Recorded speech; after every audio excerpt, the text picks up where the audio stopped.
Bonjour à tous, j'espère que vous allez très bien. Moi également, je vais très bien. Je commence cette vidéo par remercier tous ceux qui soutiennent cette vidéo.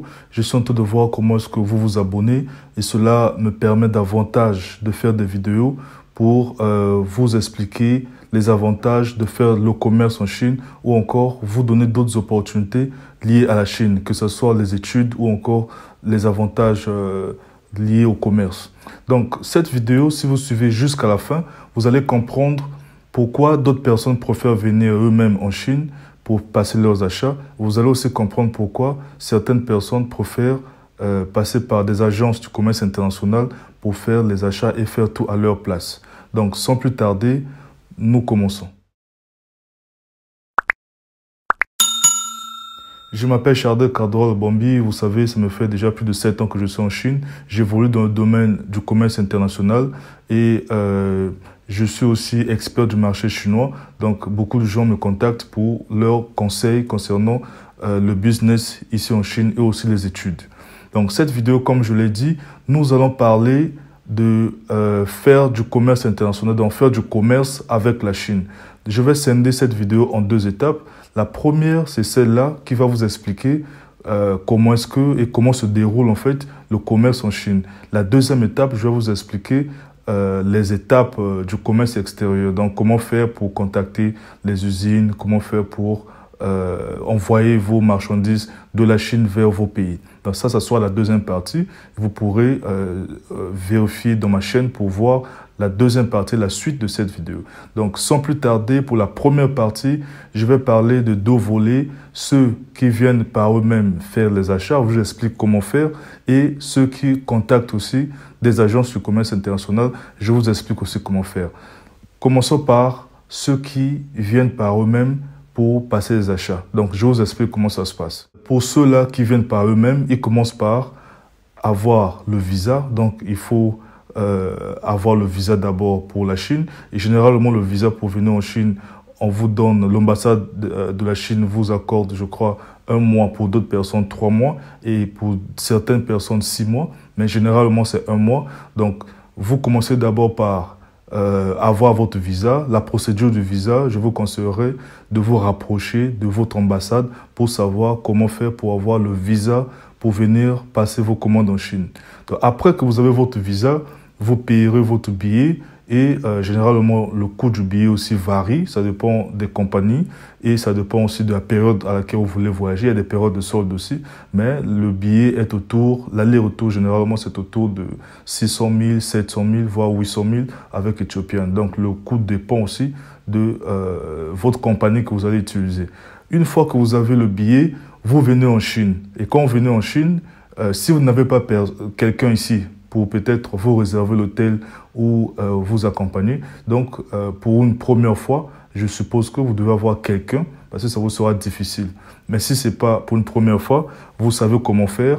Il y a des métros à prendre pour éliminer un peu les coûts du déplacement. Ils sauront comment faire en fait. Je vais plutôt commencer par la personne qui vient en Chine pour la première fois et ensuite je parlerai de celui ou celle qui viendra pour peut-être une deuxième ou une énième fois. Donc pour la personne qui vient pour la première fois, arriver ici en Chine, généralement les gens là viennent en Guangzhou.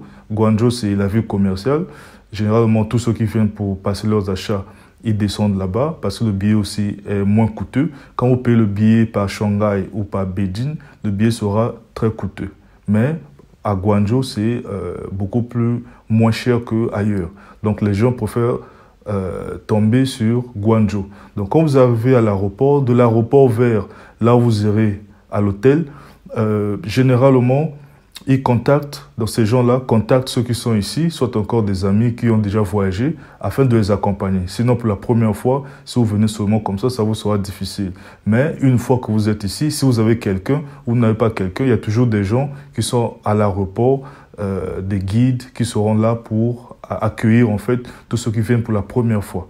Donc si vous n'avez pas personne, vous n'avez pas quelqu'un, en réalité, vous allez voir toujours des Africains qui sont nombreux à l'aéroport, ils sont des guides, ils vont s'approcher de vous pour vous demander si vous êtes venu pour le commerce et ils vont vous orienter. Et si vous avez aussi une personne, la personne va vous orienter. Alors la première étape c'est quoi? C'est de trouver l'hôtel.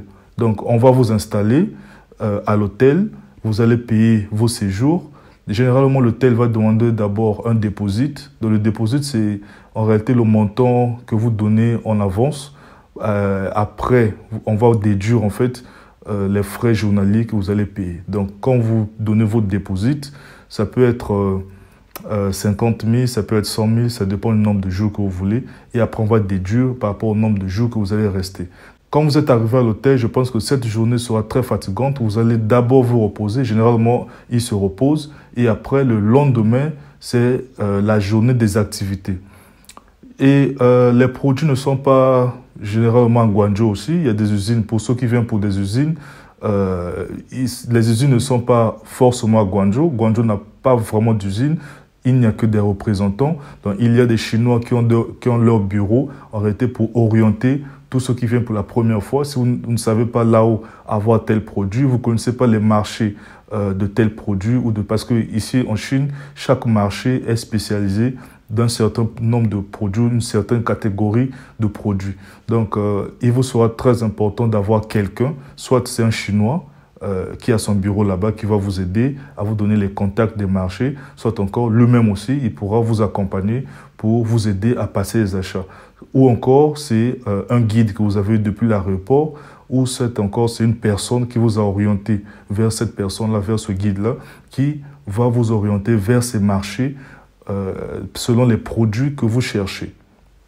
Alors, vous-même, vous êtes sur le terrain, vous irez voir ces produits. Si ce sont les usines, vous irez visiter ces usines dans d'autres villes. Vous allez prendre d'autres billets. Ça peut être le vol ou le train ou le métro. Vous allez visiter ces usines-là. Vous comparez ce qu'ils font. Si vous avez aussi d'autres, je dirais, produits spécifiques que vous voulez vous-même fabriquer, vous leur dites tout ce que vous voulez et ces usines-là vont vous donner généralement 15 jours, voire 30 jours de fabrication après avoir fabriqué. Si vous êtes toujours là, bien sûr, vous irez revérifier la marchandise si ça a été bien fait avant qu'on expédie. Et tout sera fait, je pense que, par le guide. Le guide pourra vous aider à savoir tous ces processus-là. Donc, généralement, vu que les usines, parfois, quand la quantité est énorme, ils prennent 1 mois ou 20 jours pour fabriquer. Mais si votre visa ne permet pas de rester durant tout ce temps-là que vous allez attendre pour vérifier votre marchandise, vous allez partir et laisser le guide, la personne qui était avec vous, pour suivre en fait la continuité de ce que vous aviez commencé ensemble. Mais si vous tombez peut-être pas avec les usines, c'est avec peut-être ceux qui ont déjà le stock, vous allez acheter simplement et ramener vers un transitaire, puisque si vous achetez par vous-même, ça peut être peut-être dans un marché, puisque ce n'est pas tout le monde qui vient pour aller vers les usines. Vous pouvez venir pour peut-être aller acheter les choses au marché, et là, vous achetez, vous stockez, et au moment d'expédier, vous allez voir un transitaire, toujours la personne qui va vous montrer le transitaire, c'est soit le Chinois, parce que généralement, il y a des Chinois dans l'hôtel où il y a des étrangers pour aussi faire ce travail de guide, ou encore il y a aussi des étrangers, donc vous allez trouver peut-être des Ivoiriens, des Congolais, des gens, des Sénégalais, en fait des gens plurinationalités qui seront là pour accueillir aussi les peuples de leur pays. Donc vous serez toujours orienté par ces gens-là pour vous orienter vers des transitaires qui pourront expédier vos choses que vous avez achetées. Si c'est aussi un conteneur, le transitaire prendra tout puisqu'ils ont des dépôts, il va tout réceptionner et après envoyer ces choses-là derrière vous. Donc c'est comme ça que ça se passe ici.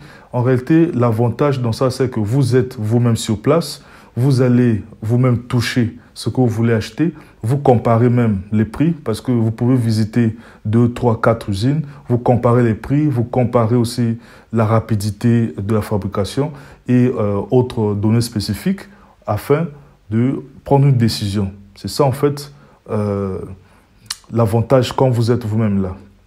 Alors parlons maintenant pour ceux qui vont demander à ce que l'Agence du commerce international fasse toutes ces choses-là à sa place. Alors, comment ça se passe? Il y a des agences du commerce international qui sont là, des agents qualifiés et certifiés, donc qui ont des compagnies.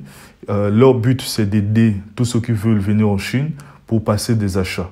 Alors, comment est-ce que ça va se passer? Vous allez signer d'abord un contrat et vous leur donnez tout ce que vous voulez, les données spécifiques, quel genre de produit, comment est-ce que vous voulez que ça se passe. Et dès lors que ils prendront connaissance de tout ce que vous voulez acheter, ils vont comprendre cela en vous posant des questions dont vous allez discuter longuement. Dès lors qu'ils vont comprendre cela, ils vont, avec leur carnet d'adresses, des usines qui sont déjà en partenariat avec eux, ils vont en réalité rentrer en contact avec ces usines-là et prendre les différents prix, vous les proposez et vous allez décider par où le faire. Et vous leur faites confiance, vous allez payer leur service. Donc vous payez d'abord, si c'est peut-être leur service en avant ou encore le déposit au niveau des usines, ils vont en réalité prendre cet argent, faire comme vous en fait. Ils vont aller dans ces usines, ils vont passer la commande et dès lors que la commande sera fabriquée par les usines, ils vont prendre ces choses-là et envoyer. Généralement, les agences de commerce international ont aussi des services de transport. Donc eux-mêmes, ils vont avoir un conteneur, ils vont mettre vos choses et vous l'expédier. Donc en réalité, tout le service se résume par ces agents du commerce international. Donc en réalité, c'est ça. Ben, il y a beaucoup de spéculations autour. Il y a des gens aussi malhonnêtes qui ont eu à escroquer beaucoup de gens, qui leur ont fait confiance en leur donnant cette responsabilité-là de passer les achats à leur place. Mais par contre, soit la marchandise n'est jamais arrivée, soit il a changé. En fait, ces gens-là ont changé de marchandise. Pourquoi? Parce que peut-être que ils ont voulu gagner beaucoup ou encore on ne sait pas ce qui est arrivé, mais généralement c'est beaucoup de spéculation. Mais tel que nous comprenons tous, il n'y a jamais du faux sans le vrai. Donc il y a toujours du vrai et il y a toujours du faux aussi. Mais on ne peut pas se baser sur du faux pour dire qu'il n'y a que du faux. Donc s'il y a du faux, c'est qu'il y a aussi du vrai. Par là, j'aimerais conclure ceci. De tous les cas, il y a toujours les inconvénients et les avantages. Pour la personne qui vient par elle-même, la personne va payer le billet, la personne aussi peut avoir le risque du rejet du visa. C'est pas forcément que la personne aura le visa. Donc le tout commence par là. La personne doit d'abord avoir le visa et ce sont les dépenses. Après, il faut payer le billet. Après le billet, il faut réserver l'hôtel. Donc pendant tout le temps que vous serez ici. Et après, il faut la nutrition. Et non seulement ça, quand vous arrivez, vous ne connaissez pas aussi par où partir. Généralement, les guides aussi pourront vous emmener là où c'est vendu plus cher. Soit encore, ce sont des gens aussi qui pourront parler avec leurs Chinois pour augmenter les prix. Donc tout ça aussi, ce sont des réalités. Et le temps, parce que nous les voyons ici parfois, elles deviennent comme des folles parce qu'elles courent derrière le temps. Parce que la Chine est très vaste. Le marché que vous voulez acheter, par exemple, tel produit se trouve à l'ouest, l'autre marché c'est au nord, l'autre marché c'est à l'est. Et vous n'avez pas assez de temps pour faire tout ça. C'est un temps difficile pour ceux qui viennent par eux-mêmes et parfois elles perdent la tête. Donc ces gens-là perdent la tête. Donc tout ça, ce sont les conséquences quand vous venez par vous-même. Mais j'ai déjà cité les avantages, c'est que vous-même, vous êtes là sur le terrain et vous contrôlez tout. Par contre, pour la personne qui va laisser l'agence du commerce international s'occuper de ses achats, en réalité, l'agence du commerce international ne sera pas trop stressée parce qu'ils ont déjà des partenariats avec des usines. Et ces usines-là ont signé un contrat avec eux de sorte que s'ils apportent des clients, ils auront la commission. Donc les agences de commerce international ne vont pas augmenter le prix. Les gens pensent que les agences de commerce international augmentent le prix. Si j'achète moi-même à l'usine, ça sera moins cher. Si j'achète avec les agents là, ils vont augmenter le prix. Non, non, non, ce n'est pas le cas. C'est que ils vont avoir leur service auprès de vous. Vous allez leur payer leur service et l'usine aussi pourra leur octroyer un peu de la commission en fait, du fait qu'ils ont mené le client. Donc c'est comme ça que les agents de commerce international fonctionnent. Et donc l'avantage c'était que j'ai dit là, il y aura moins de stress, ils vont faire tout le travail à votre place. Mais l'inconvénient aussi c'était que j'ai dit, il y a d'autres personnes qui ont été malhonnêtes, qui pourront, ou bien qui sont encore malhonnêtes, qui pourront aussi vous escroquer dans la mesure où il va prendre votre commande et votre argent, mais la marchandise ne viendra jamais. Donc, je pense que ces deux cas ont été clairs. J'ai eu à expliquer comment est-ce que les gens viennent pour passer leurs achats et faire leurs commandes ici. Donc, la deuxième partie de la vidéo va expliquer maintenant par où il faut passer votre achat, par où il faut trouver ces agents de commerce international et comment est-ce que le business en Chine fonctionne. Alors, je vous vois la deuxième partie. Merci d'être resté jusqu'à la fin. Et le seul conseil que je vous donnerai, c'est de vous abonner, car en vous abonnant, vous n'allez pas manquer d'autres vidéos. Merci et prenez très bien soin de vous. À plus.